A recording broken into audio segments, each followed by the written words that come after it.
On 18th October, every year we celebrate the feast of Saint Luke. Wishing everyone a very happy feast of Saint Luke. May we imitate the evangelist in proclaiming Christ to all. We continue today with Luke chapter 6, verses 20 to 26.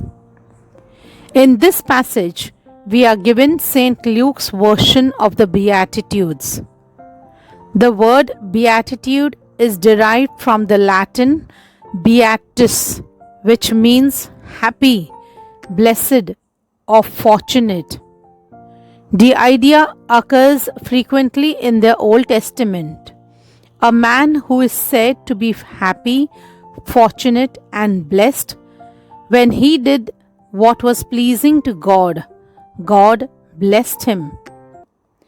The Beatitudes and the woes of Jesus concerning human situations guide us on our journey without getting lost, and also to help us avoid being dazzled by worldly criteria with a hope brought forth by the resurrection of Jesus Christ. Jesus had come down from the mountain where he had spent the night in prayer. He was surrounded by a crowd of his disciples and a great multitude of people from Judea and Jerusalem, Tyre and Sidon. Luke likes to emphasize the frequent presence of multitudes around Jesus. What Jesus tells them does not apply only to a select few, but to all who had come to hear him and to be healed. Verse 18. Luke gives us Jesus' sermon on the plain in contrast with Matthew's Sermon on the Mount. The sermon opens with 4 Beatitudes which echo what Jesus had read in the Nazareth synagogue at the beginning of his ministry.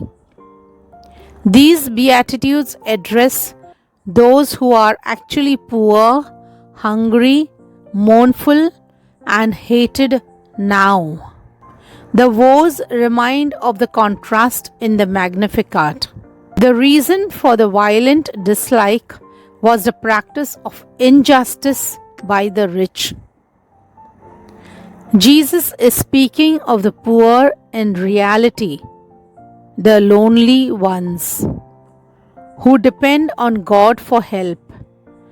This applies especially to the disciples who have left all worldly things in order to follow him. Blessed are you who are poor, for yours is the kingdom of God.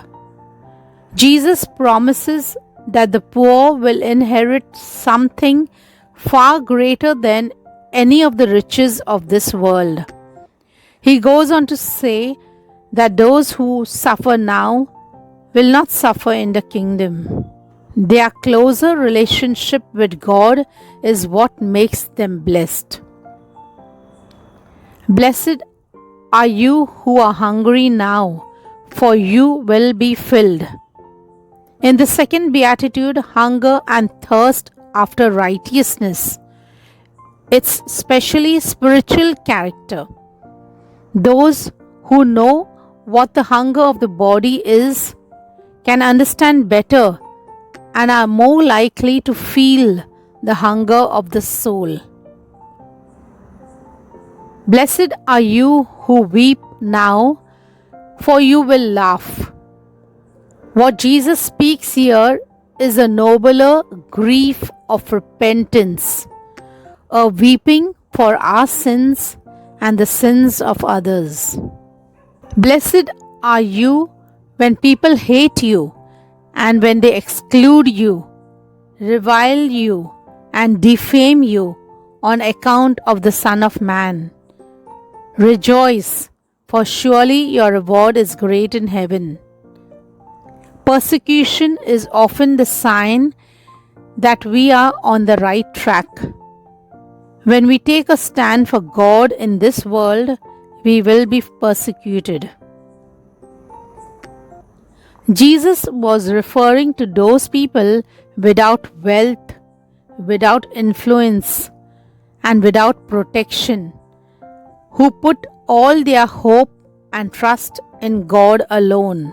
Those who want to belong to the poor of God, that group which acknowledges need of His salvation, will become recipients of the kingdom, provided they confess that God's kingdom is brought about by Jesus. The Beatitudes are a shocking reversal of human values.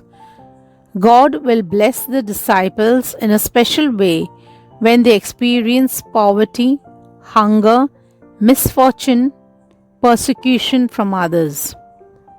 Jesus teaches that God, who hates to see evil in the lives of people, acts in a special way to free His disciples in these situations by blessing them. Wealth, food, laughter, or praise, the things that are good in themselves, can easily become causes of self-centeredness and forgetfulness of others. Because of these, God could be easily ignored. The absence of God in the lives of disciples become the source of evil for themselves and for others. What Jesus is saying is this: if you set your heart and expend all your energies to obtain the things which the world values, you will have it. But if, on the other hand, if you set your heart and expend all your energies on being utterly loyal to God and true to Christ, you will run into all kinds of trouble. You may, by worldly standards, look unhappy, but your payment is still to come, and when it comes, it will be joy eternal. We are faced with an eternal choice, a choice which lasts lifelong, which begins in childhood and never ends till the end of our life. Usually, we tend to take the easy way and the way which yields immediate pleasure and profit. Or some may take the hard way, which yields immediate toil and sometimes suffering. Will we seize on the pleasure and the profit of the moment, or are we willing to look ahead and sacrifice them for the greater good? Will we concentrate on the world's rewards, or will we concentrate on Christ? If we take the world's way, we may have to abandon the values of Christ. If we take Christ's way, we must abandon the values of the world. Jesus had no doubt which way in the end brought happiness. Jesus is teaching that the joy of heaven will more than compensate for the trouble of earth. To conclude, the Beatitudes contain the teachings of Jesus regarding the attitudes and behavior of His disciples who share His mission by proclaiming His gospel to all. We end with a prayer. Lord, even while we live on this earth, help us to remember that eternal inheritance is in heaven. Give us the grace to live our lives in a way that will make us worthy of heaven. We make this prayer through Christ our Lord. Amen. Thank you.